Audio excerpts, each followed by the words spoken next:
Amici, baciamo le mani a tutti, come al solito, Scianamore siciliano non ve lascia mai.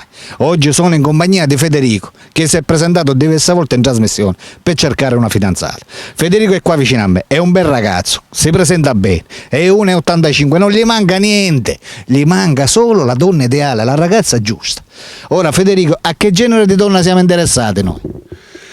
Una donna che sia seria, che non faccia cose di testa sua, basta che non prenda in giro, che sia bionda, mora, qualsiasi. Quindi l'aspetto fisico non ha importanza. No, Tu vai guardando la serietà. esatto. Dall'età?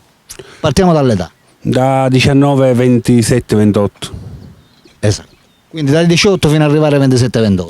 Anche te. se è più grande di te l'accetti meglio, no? Sì, sì, Il cervello gli funziona meglio. esatto. Tu lavori? No, Non lavori. E la macchina ce l'hai? no, ancora no. Ne hai, sei a piedi. Esatto. Non ha importanza. A piedi si può andare da tutte le parti, con i mezzi pubblici, anche con la bicicletta. La bicicletta ce l'hai, vero? Sì, sì. Va bene, Federico, parlaci un poco di te. Io sono un ragazzo serio, mi passo il tempo in giro, la giornata la passo anche in palestra, quindi mi passo il tempo. Esatto. Difatti io ti trovo più magro. Grazie. Sei migliorato rispetto all'ultima volta che ti ho visto.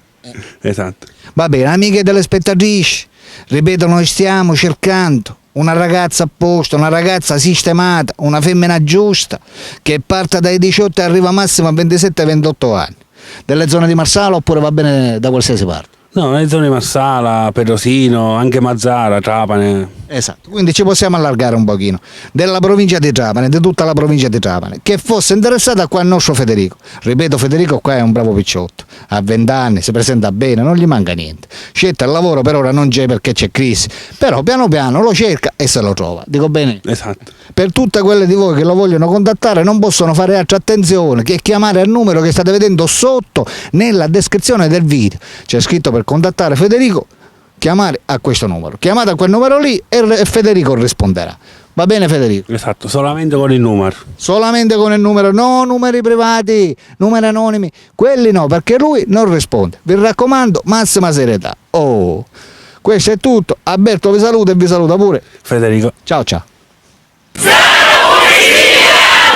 Oh yeah.